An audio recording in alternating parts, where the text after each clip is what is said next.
Let me ask you a question every man fears. What would you do if you realized you were the last person to know your wife was cheating on you? Would you swallow the pain, or would something inside you finally snap? I was 38, sitting in Blue Sparrow Coffee in Denver, staring at a cold Americano, when a stunning woman pulled out the chair across from me. Sharp suit, wedding ring worth more than my truck, eyes full of quiet damage. She leaned in and said, "Your wife is dating my husband." Then she dropped a folder on the table. Photos, hotel receipts, timestamps, condo entries. Alyssa in every shot, smiling like I didn't exist. If this happened to you, would you stay the good man, or would you burn it all down? Tell me in the comments, and hit subscribe to follow what happened next. 12 hours before that woman sat down in front of me, my life looked normal. Littleton suburb, south of Denver. 2-car garage, HOA-approved lawn, neighbor's flag flapping in the cold. The kind of place where people wave when they drive by and everybody pretends everything's fine. Inside, Alyssa was at the kitchen island in a blazer, laptop open, phone on speaker. "Yeah, Brandon, I'll send the deck before lunch. I know, big pitch." Same name, same tone, the high-pressure client she'd been chasing for months. I poured coffee, slid a mug toward her. "Morning," I said. She gave me a quick kiss without looking up. "Morning. Sorry, I'm buried. We'll catch up this weekend, okay?" I grabbed my lunch, my keys, and headed to the plant.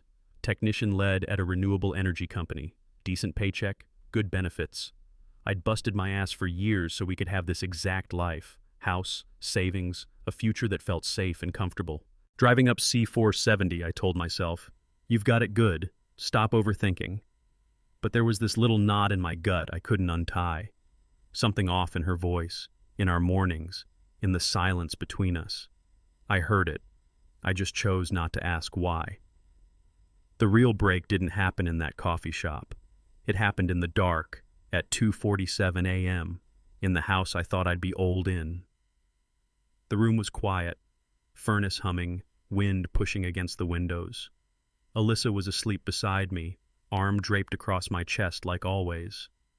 For a second, it felt almost peaceful. Then her phone lit up on the nightstand. I wasn't snooping. I wasn't looking for trouble. The screen was just there, bright in the dark, and one message sat in the middle of it. "Can't wait to feel your hands on me again. You make me feel so alive. B." My brain tried to explain it away. Some group chat, a wrong number, a joke, but my chest went hollow, like someone scooped everything out with a shovel. B. There weren't a lot of B's in her life. Just one name slammed into my head.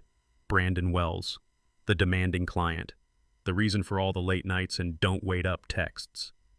Alyssa shifted closer, still breathing slow, smelling like cologne I didn't own.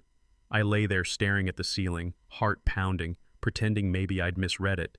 Because in that moment, one truth hit me harder than the message. I wasn't ready to know the answer. And that's exactly how a man ends up being the last one to see his own marriage dying. I barely slept after that message. By the time the alarm went off, my eyes were burning and my throat felt raw, like I'd been swallowing glass all night. Outside, Denver was doing that gray winter rain, half snow, half slush, tapping against the kitchen window while I stood there making coffee with hands that wouldn't stay still. The stupid machine sounded too loud in the quiet. Alyssa walked in wrapped in her robe, hair up like any other morning. She kissed my shoulder, opened the fridge, not a clue that my whole world had shifted 3 inches to the left. "Long day," she said. "Brandon wants to go over the campaign tonight. I'll probably be working late again." That name made my stomach tighten, but I forced my jaw to unclench. "Got it," I said. "Do what you gotta do." Her phone buzzed on the counter. She flipped it face down without even checking. That small move told me more than any message ever could. On the shelf by the table, our wedding photo stared back at me. 2 kids in love, no rings yet, no secrets. I held that image like a shield and told myself a story I needed to believe. "You're overreacting. Good husbands trust their wives. We're fine. Don't blow up your life over one text." And just like that, I made my first real choice in all of this. I chose to say nothing. Denial worked, for about half a day. At the plant, I kept seeing that message every time I blinked. You make me feel so alive. It echoed in the hum of the generators, in the click of my mouse, in my guys asking if I was okay and me lying, yeah, just tired. By lunch, the husband in me was still trying to forgive it as a misunderstanding. The engineer in me had had enough. When I got home that night, I didn't turn on the TV. I sat at the dining table, opened my laptop, and did the one thing I know how to do better than anything else: troubleshoot. New Excel file, timeline alyssa.xlsx. I started plugging in dates from memory, late nights, girls' dinners, client drinks, the Portland trip that came out of nowhere. Then I pulled our shared credit card statement. There it was: Guard and Grace, Hotel Bourne, parking, Union Station. Names I'd heard, places I'd never been with her. I added another layer, my own calendar, overtime shifts, business trips, Tuesday, Thursday, Saturday, over and over, the same pattern. Her late nights lined up perfectly with the nights I wasn't home. Staring at those columns and rows, my stomach turned cold. This wasn't a feeling anymore. This wasn't a hunch. On that screen, in black and white, my marriage looked exactly like a broken system. And for the first time, I admitted it to myself. Something is really, truly wrong. Once I saw that pattern in the spreadsheet, one name wouldn't leave my head.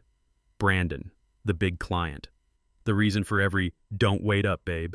So I did what every man does when something feels off. I Googled him. Brandon Wells, Denver real estate developer. First page, smiling photos at groundbreakings, ribbon cuttings, charity dinners. Articles in the Denver Business Journal calling him a visionary, reshaping the skyline. Tailored coat, perfect teeth, that relaxed rich guy posture that says the rules don't really apply to him. And of course, his wife, Victoria Wells. Long dress, careful smile, diamonds that could pay off my mortgage. The caption, Denver's power couple. I scrolled his tagged posts. Union Station, L.O. Do, fancy steakhouses I'd only driven past. One location kept popping up enough to feel like a pattern, the Coloradan. High-end condos right by the station, not the kind of place you book for one night, the kind of place you keep. I stared at the name and felt my stomach knot. If I was right, this wasn't just some random hotel fling. They had a nest, a second life, and my wife was part of it. Once you spot one crack, you can't stop looking for others. Our shared email had a travel folder I'd set up years ago to keep flight and hotel confirmations in one place. Family trips, work, normal life. Now it felt like walking into a room and realizing it smells like smoke. I opened Alyssa's confirmations. Chicago conference, Austin workshop, all lined up with calendars I remembered. Then one subject line hit me wrong. Reservation confirmation, Kimpton Hotel Bourne, Denver. No flights. A weekend blocked as client offsite. I opened the invoice. Presidential suite, 2 nights, room service for 2, a bar tab that looked like they were drinking to forget their lives. There was a glossy, "Thank you for staying with us" image attached. 2 wine glasses clinking in front of a window I recognized from walking past, joking it was out of our league. She'd called it a client dinner. I started taking screenshots. Hotel bills, restaurant charges, parking near Union Station, line after line that matched my overtime shifts. For years I'd told myself, trust her, don't be paranoid. Staring at those statements, I admitted the truth. I hadn't been trusting her. I'd been avoiding the evidence. The morning after I found those hotel receipts, I stared at my work phone for a long minute and did something I almost never do. I lied. Hey, it's Cole. I'm not feeling well today. I'm going to stay home. My manager sounded concerned, offered to cover things. I thanked him, hung up, and just stood there in the quiet kitchen thinking, yeah, I'm sick all right. Not the kind NyQuil fixes. I cleared the dining table, spread out my laptop, bank statements, Alyssa's calendar, my own schedule. Then I grabbed a stack of sticky notes and a Sharpie. On one note I wrote Cole, on another, Alyssa, then Brandon, and, because that wife in the photos wouldn't leave my mind, Victoria. I drew lines between the names, dates under each line, TUI, THU, SAT, Hotel Bourne, Guard and Grace, Union Station, my overtime, Her client meetings. Red circles started to bloom across the paper like little targets. In the middle of it all, I wrote one sentence and underlined it twice. Actions have consequences. I sat back and looked at that mess of ink and paper and finally admitted something I'd been avoiding. No one was coming to fix this for me. If I wanted the truth, I'd have to save myself. By noon, the house felt too quiet, just the fridge humming and my thoughts getting louder and meaner. I was staring at the web of notes on the table when my phone buzzed. Denver area code. No name. For a second I thought it might be the plant calling me back in. I almost didn't answer. Hello? Is this Cole Harrison? The voice was female, calm, controlled, the kind of voice that sounds used to getting what it wants. Yeah. Who's this? Short pause. My name is Victoria Wells. People call me Vic. That last name hit me harder than I wanted to show. I swallowed. Okay. I think your wife works with my husband, Brandon, she said. We need to talk. The room seemed to shrink. I could feel my pulse in my jaw. What exactly do you think we need to talk about? I asked. Another pause, then, I've been watching him for a while, Mr. Harrison. I have proof. Photos, dates, places. And your wife is in all of it. She let that sink in. I don't want to do this over the phone. Can you meet me at Blue Sparrow Coffee in Rhino? I looked at the mess on my table, names, arrows, red circles, and realized I was already standing in the storm. Yeah, I said, I'll be there. Blue Sparrow was packed, like always. Exposed brick, local art on the walls, baristas in beanies pretending they weren't listening to every conversation. I spotted her right away. Victoria Vic Wells didn't look like she belonged in my world. Tailored coat, boots that had never seen a Walmart, hair pulled back clean, no drama on her face, just this stillness, like she'd already burned through her panic weeks ago. Cole? She asked. Yeah. She sat down, set a leather portfolio on the table between us, and for a second we just looked at each other. Two strangers with the same wound. Then she flipped the portfolio open. Photos. The Coloradans' lobby. Elevator. Hallway. Alyssa and Brandon stepping out together. Too close. Too familiar. Her laugh frozen in midair, his hand at the small of her back. Then a printed log. Dates. Times. Places. To and through. 7 to 10 p.m. Saturday afternoons. Next to each, Cole, overtime, in a different pen. She'd done her homework. I felt that same gut punch I'd had at 2:47 a.m. Yeah, but sharper now. This was no misunderstanding. This was a routine. I looked up at her. Why are you showing me this? She held my gaze, voice flat but loaded. Because I don't want closure, Cole. I want justice. Then she said the one word that changed everything. Partner. We moved from coffee to specifics faster than I was ready for. Vic slid a small black USB drive out of her bag and placed it on the table like it was nothing.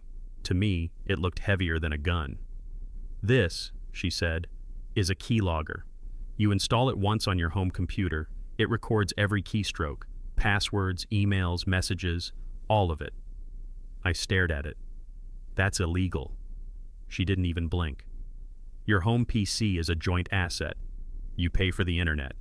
You have every right to know what's being done on it. Call it a gray area if it helps you sleep.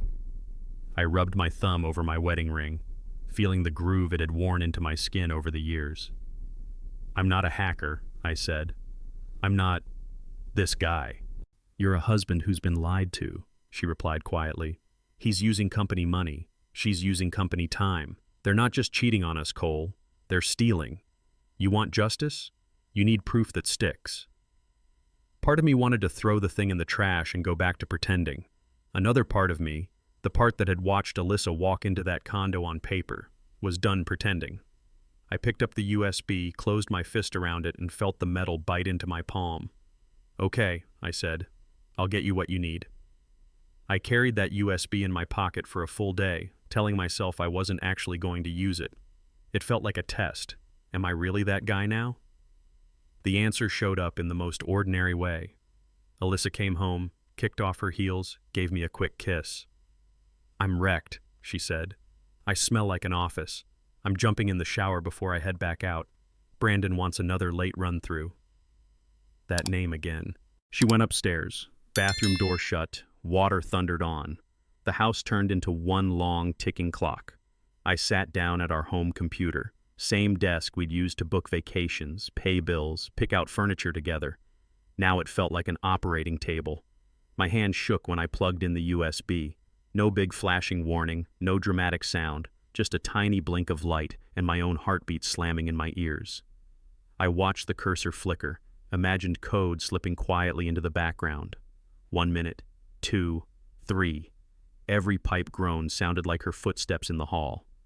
At 5 minutes, I pulled the USB, shoved it deep in my pocket, wiped my palms on my jeans. She came back down later, hair wet, lip gloss on. "Don't wait up," she smiled. "It'll probably be a late one." The door closed behind her, and it hit me. Whatever line I thought I'd never cross, I'd already stepped over it. The first time I logged into the keylogger panel, my hands were cold. It was just a blank page in the browser, password protected, no logo. Lines of timestamps and keys she'd pressed. No drama, just data. That almost made it worse.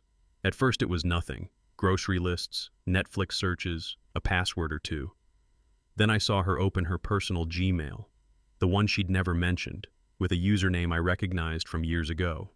The messages were like someone ripping duct tape off my face. "Still thinking about your hands on me in that hotel bed. You make me feel alive in a way he never has. Book guard and Grace Thursday? He's working late. We'll have time." I cross-checked the dates with our card statements. Guard and Grace charges, Hotel Bourne, parking by Union Station. Every client meeting lined up with a night I wasn't home. Then the invoices. Her agency billing Brandon's company for strategy hours at the exact time she was in those hotels. His company paying, her getting credit. One unsent draft stopped me. A mirror selfie, his hands on her waist, her smile wide, carefree. Right there, in plain text and numbers, everything became simple and brutal. This wasn't just betrayal, it was fraud too. Once I saw it was more than cheating, the engineer in me took over completely. I pulled everything onto the dining table, laptop, statements, screenshots from the keylogger. Then I added one more thing, find my iPhone. That for safety feature we'd turned on years ago. Her location history painted the same story my gut already knew. Tuesday nights, Thursday nights, some Saturdays. Pins stacked around Union Station, always for a few hours, always when my own calendar said late shift or maintenance window. I started lining it all up. Calendar entries, credit card logs, GPS pings, keylogger timestamps. Every piece got its own note. Date on top, lie underneath. In the margin I wrote 3 words. Alyssa gaslighting me. Because that's what it was. All those times she'd called me paranoid or insecure when I asked small questions, that wasn't me losing it. That was her covering tracks. Then Vic started sending over her PI photos, different angles, different days. Alyssa and Brandon coming and going from the Coloradan like it was their real home. I saved everything into one folder, named it Do Not Ignore, and backed it up twice. Looking at that thick digital file, I realized something. If I dropped this on a lawyer's desk or a boardroom table, it wouldn't just hurt them. It would light their whole world on fire. The next time Vic called, there was no small talk left between us. "I showed everything to my lawyer," she said. "It's not just infidelity, it's embezzlement and fraud. That changes the game." I sat at the kitchen table, staring at the mess of papers and notes, coffee gone cold. "So what now?" "Now," she said, "we use timing." She laid it out like a business pitch. Brandon wasn't just any developer. He was the frontrunner on a massive downtown project. His company was presenting to the city council next week. Image, stability, reputation, everything needed to look spotless. At the same time, Alyssa's agency was about to receive some big industry award. They'd been blasting it all over social media. Her name was on the campaign. "You hit them randomly," Vic said. "They recover. New jobs, new clients, fresh start somewhere else. You hit them when they have the most to lose?" She let the thought hang. She'd already requested a special board meeting at Lane Group. Her lawyer had an ethics complaint drafted for Alyssa's firm, complete with my screenshots and her PI logs. "We don't just out the affair," she said quietly. "We hold up a mirror and let their own choices crush them." I didn't say anything for a long time. Then I asked the one question that mattered. "When?" She answered without hesitation. "Next Thursday." The strange thing about betrayal is how normal the outside can still look. A few nights before Thursday, we sat across from each other at our own kitchen table, takeout boxes between us, TV murmuring in the background like nothing in our lives was on fire. Alyssa barely looked up from her phone. "Big client night," she said. "Brandon wants to run through the pitch again. Might go late." The script, polished from months of use. "Got it," I said.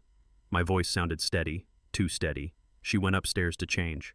A few minutes later, heels on hardwood, perfume drifting behind her, a kiss that didn't land anywhere meaningful. When she pulled out of the driveway, I sat in my truck, engine off, watching her taillights fade. Then I opened Find My iPhone. Her dot slid downtown, stopped at Union Station, the Coloradan, right on cue. I could have called her right then, confronted her, ended it fast. But instead, I let her believe the act was still working.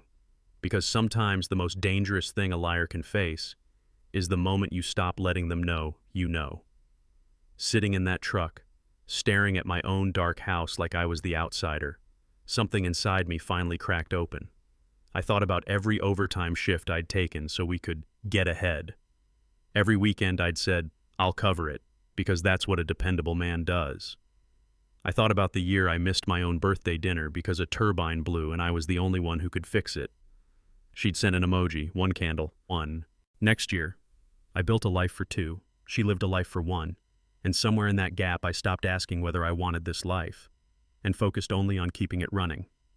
I looked down at my phone, Vic's name on the screen, waiting. My thumb hovered for a second. Then I typed, "I'm in, all the way." The message sent, a line crossed.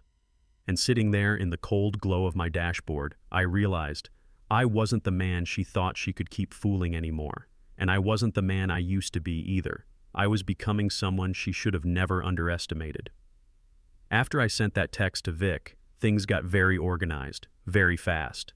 My job was numbers and timelines. I pulled every statement, every invoice, every email I could quietly access. I built folders, finances, travel, messages, cross-referenced her billed hours with hotel charges, his company expenses with client entertainment.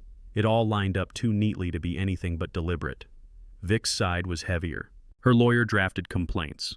One for the Lane Group board, detailing how Brandon had funneled personal expenses through company accounts. Another for Alyssa's agency, outlining how she'd billed her affair as client work. We circled dates on a shared calendar.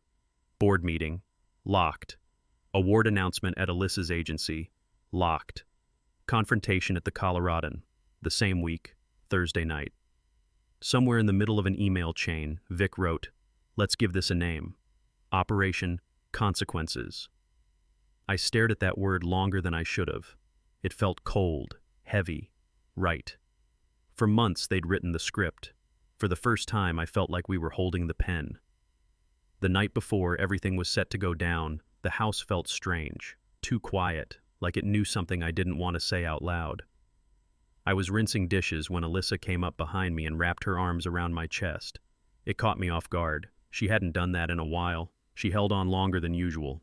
"I know I've been slammed," she said into my back. "But we're okay, right?" There it was, a tiny crack in her performance. Or maybe just guilt. I turned around to face her. Up this close, I could smell a faint cologne that didn't belong to me, caught in her hair or scarf. It made my stomach tighten.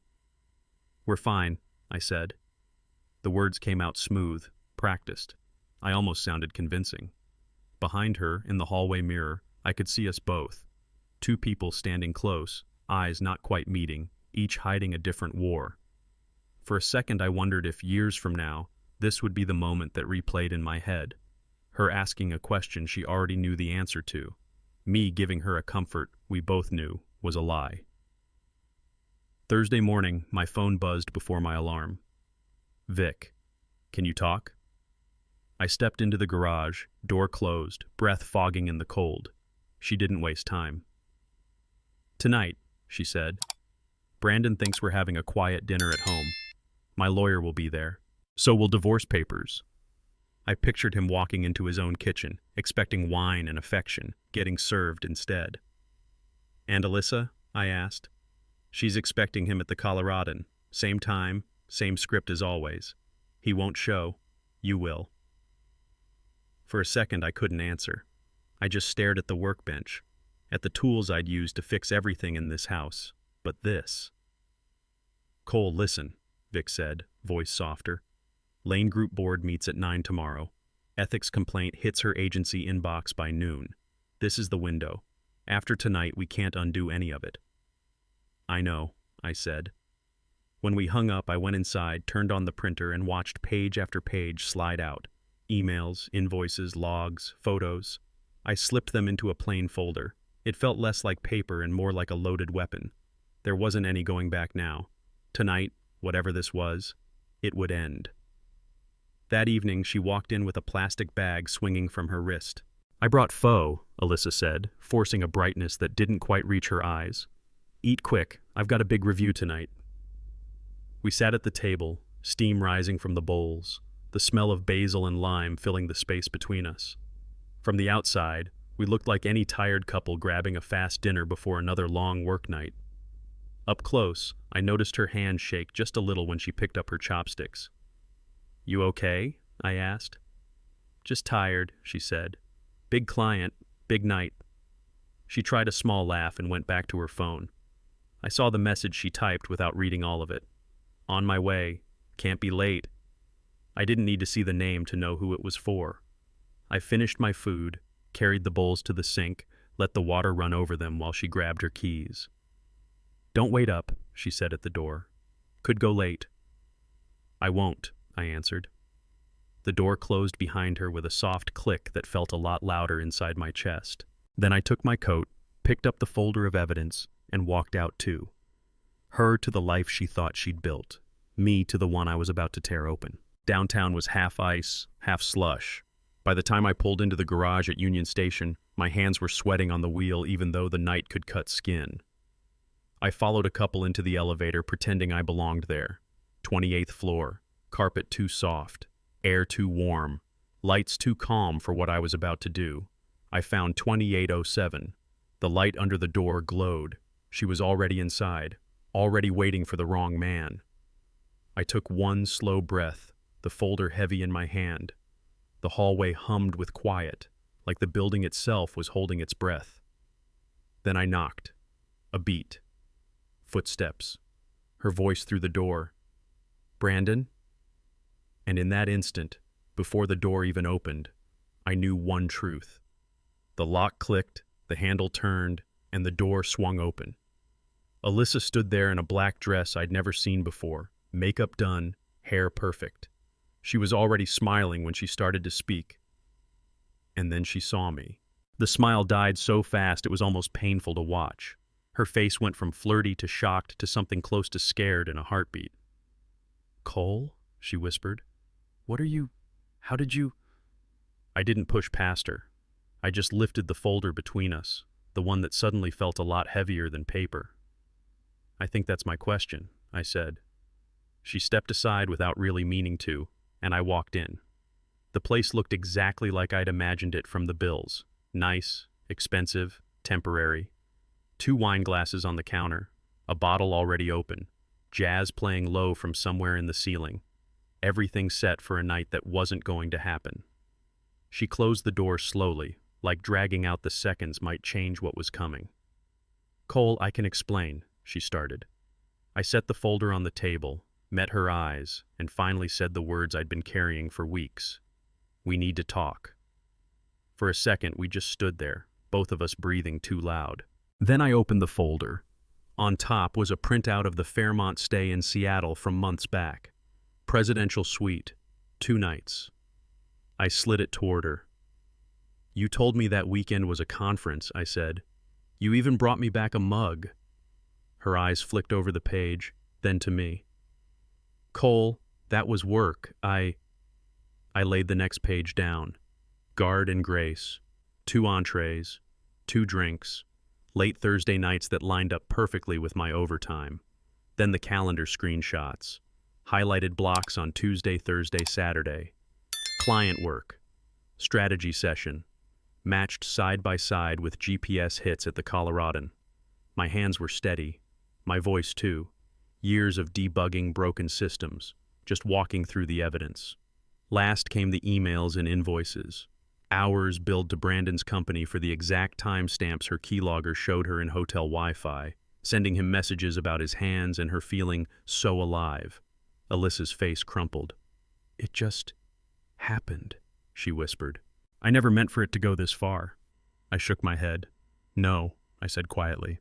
"A car accident just happens. This," I tapped the stack between us. "You made hundreds of choices." There was nothing left to deny. She sank onto the edge of the couch, dress perfect, life burning down. "You don't understand," Alyssa said, voice shaking. "With you, it's always been safe, stable, comfortable, and I'm grateful, I am. But with him," she swallowed hard, eyes shining. "With Brandon, I feel alive, seen, excited. I needed more than just bills paid and the lawn mowed." It landed exactly where it was meant to, right in the center of my chest. Every late shift, every missed birthday, every "I'll handle it" suddenly felt like a punchline. I gripped the folder so tight the edges bit into my fingers. My eyes burned, but my voice came out cold. "I wanted to hear that from you," I said, not in some text to him, from you, to my face. For a moment, we just stared at each other, her waiting for me to crack, me realizing I wasn't going to. My phone buzzed in my pocket. I almost didn't look. Then I saw the name, Vic. One message, divorce papers served. I let out a breath I didn't know I'd been holding. "She feels alive with him too," I said quietly. "Or she did, right up until about 5 minutes ago." Whatever Alyssa thought this was, some messy secret she could still control, she finally started to see the other side of the hit. I handed her my phone without a word. She frowned, wiped at her eyes, and read the screen. "Divorce papers served." Her lips moved around the words like they were in another language. Then her face drained. "Vic," she whispered. "Victoria?" "Yeah," I said.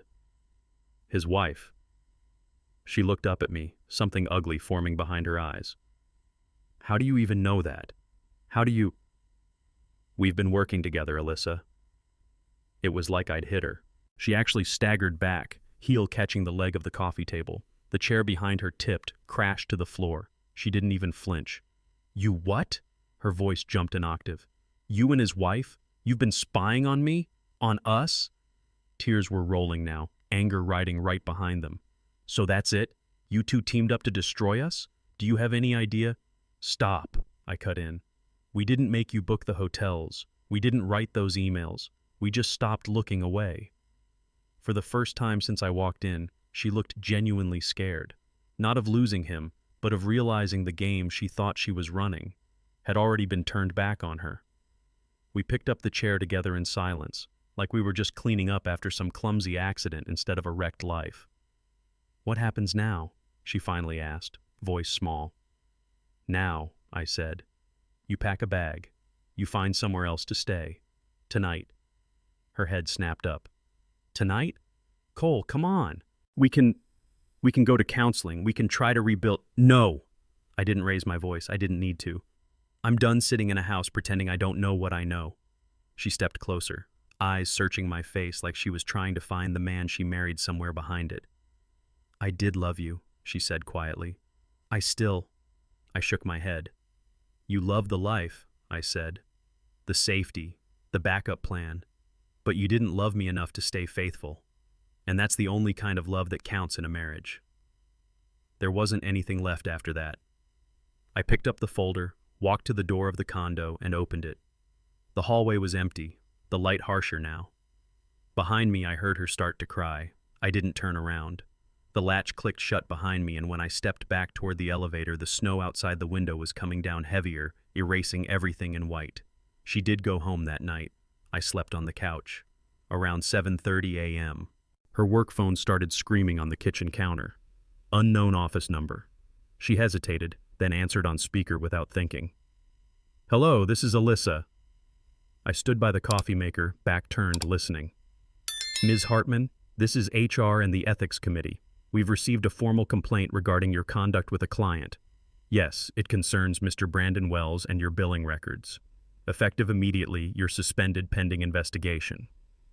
The voice on the other end kept talking. Policies, next steps, documentation. Her face went slack. When the call finally ended, she just stared at the screen like it might apologize. Then she looked at me. "Are you happy now?" she asked. No tears this time, just raw anger and something close to panic. I didn't answer. I poured my coffee, added cream, stirred. The spoon clinked against the mug. It sounded way too loud. My phone buzzed.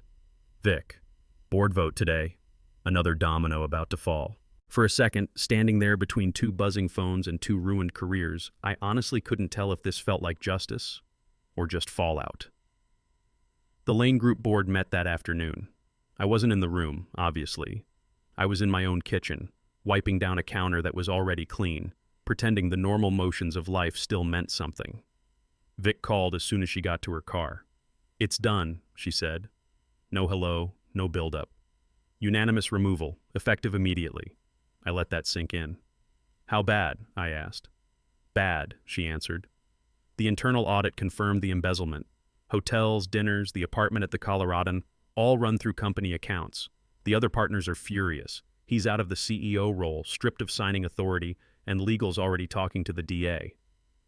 I pictured him, Brandon Wells, the man who made my wife feel alive, having to walk back into that glass office and pack his things in a cardboard box. "The internal memo goes out in an hour," Vic added. "By tomorrow, the whole industry will know." After we hung up, I sat at the table with my coffee going cold, watching snow drift past the window. Somewhere downtown, a man who thought he was untouchable had just hit the ground. I didn't feel joy, just a strange, heavy quiet, like the sound after a building finally finishes collapsing. The moment she hung up from the ethics call, she spun on me like I'd pulled the trigger. "You spied on me," Alyssa shouted. "On your own wife. Do you know how sick that is?" I set my mug down. "We didn't spy. We documented what you hoped no one would ever see." She let out a sharp, bitter laugh. "Oh, please. You and that woman, his wife, you're obsessed. This was never about ethics. You just wanted revenge." "No," I said. "I wanted the truth. And once I had it, I wanted justice." "You ruined my career." "You ruined it," I said calmly. "I just stopped cleaning up after you without knowing it." She stared at me, breath shaking, waiting for me to break, like the old version of me might have. I didn't. "Pack your things," I said. "Today." Her face changed. Fear, rage, panic, all fighting for space. Because for the first time since this started, she realized the one man she thought would always protect her was now the one man she couldn't manipulate anymore. That night should have felt like victory. On paper, it was everything we'd planned. Vic's texts came in like status reports. He's with his lawyer. They're discussing charges. He's out, completely stripped. The empire he built on lies was collapsing brick by brick. But in my kitchen, it was quiet. Too quiet. Just me, warm water, and dishes that didn't need to be washed. Alyssa's chair was empty. Her suitcase had clicked shut. Her car had rolled out of the driveway without a word. I stared at that empty chair longer than I should have.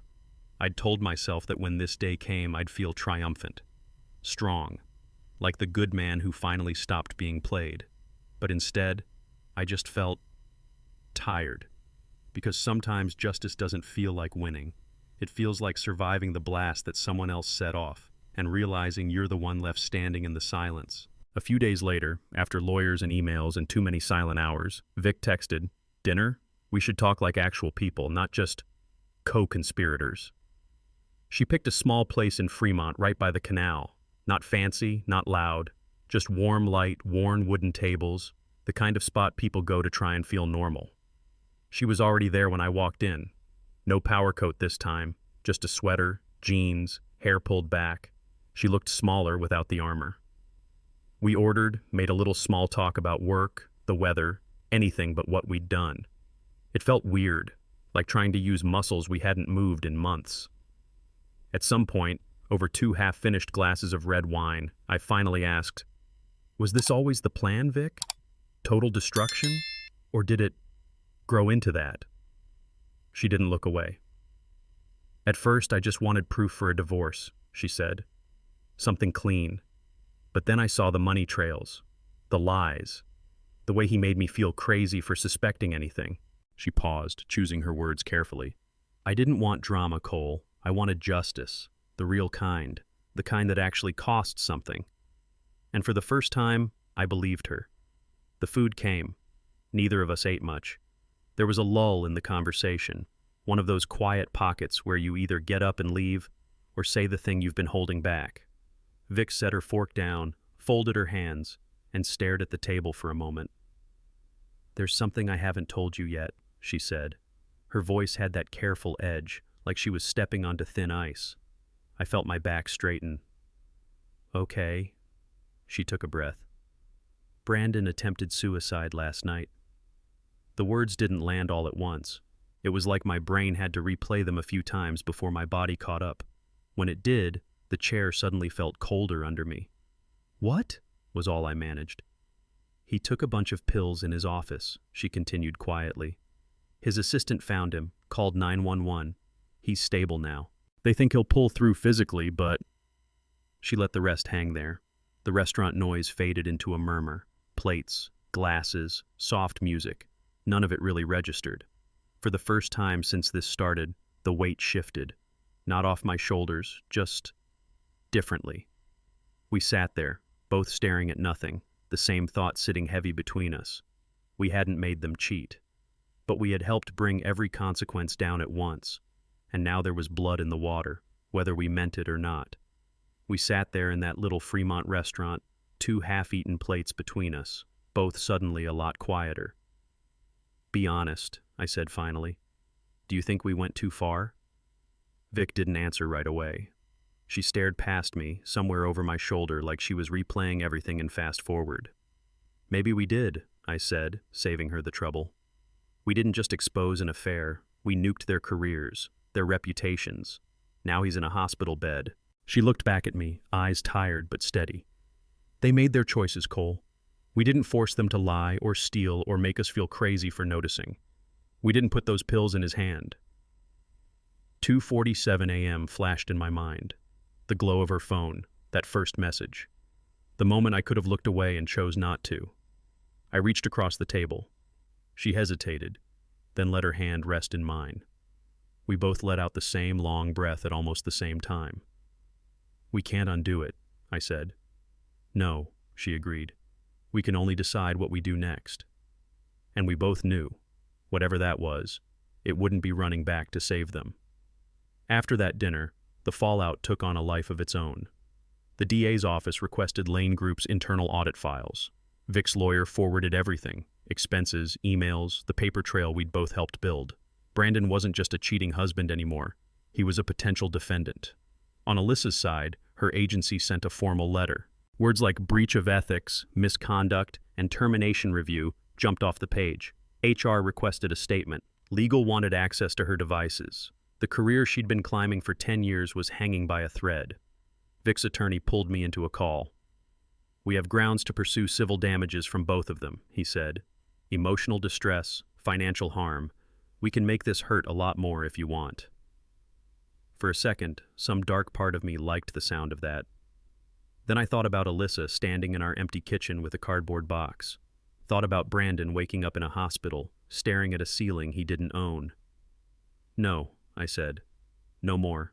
Enough damage has been done." I wasn't forgiving them. I was just done letting their choices dictate one more move in my life. The strange thing about the end of a marriage is how physical it becomes. One Saturday morning, I pulled all of Alyssa's clothes to the front of the closet. Dresses I'd never seen, shoes still in boxes, perfume on hangers. I folded what I could, bagged the rest, labeled each in neat handwriting, Cole the engineer doing one last inventory. A drawer still smelled like her perfume. I wiped it down twice, sat on the edge of the bed longer than I meant to, deleted our shared playlists, reset the Wi-Fi, turned off family sharing. One by one, the small threads that held a life together started disappearing. I bought new sheets on the way home from work, plain ones, just not the kind we'd chosen together. That night, the house was so quiet it almost rang. No lies humming under the surface, no secrets crawling through the walls, just space. Too much space. The kind a man has to learn to fill again, or it'll swallow him whole. After the legal dust settled a little, Vic and I kept talking. At first it was logistics, updates from lawyers, court dates, statements. Then one morning she texted, "No drama today. Just coffee?" We met at a small place not far from my work. No portfolios, no folders. She was in a simple sweater, hair in a loose knot, looking more like a tired neighbor than some ice-cold strategist. We talked about anything but them. She told me about a stupid 90s movie she still loved, and laughed at herself for it.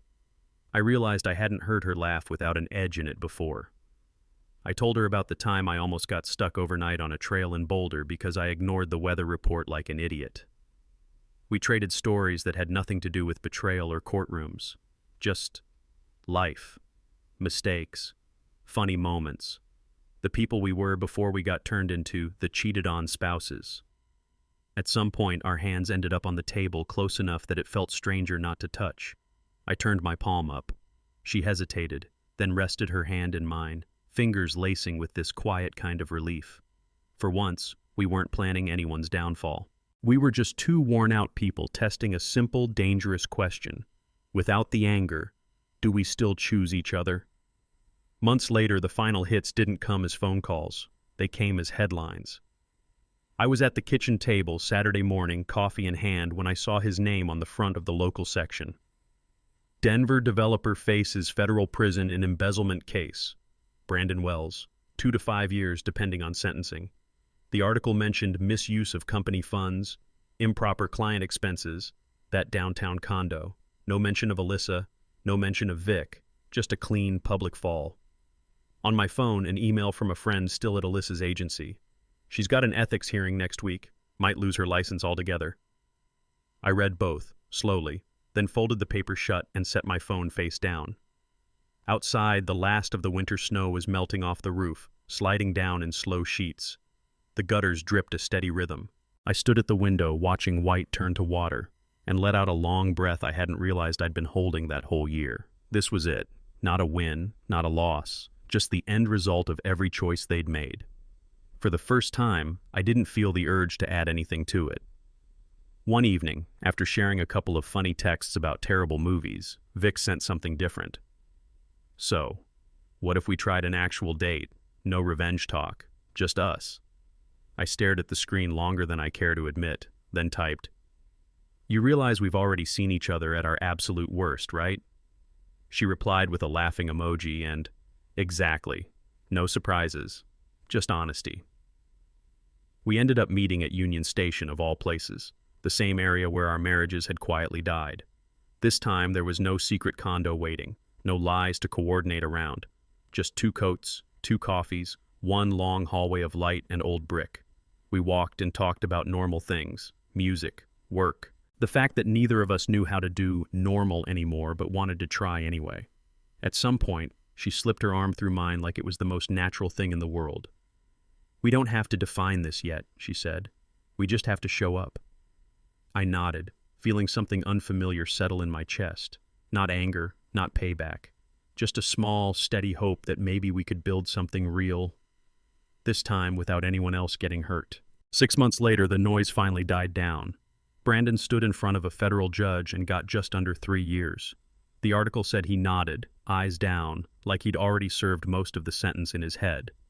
Alyssa lost her license after the ethics hearing. No dramatic outburst, just a short statement and a door closing behind her. None of that brought me any real joy. It just balanced the books. By then, Vic and I were sharing a place in Denver. Nothing fancy. 2 toothbrushes by the sink, shared grocery lists on the fridge, her mug always somehow ending up in my spot on the counter.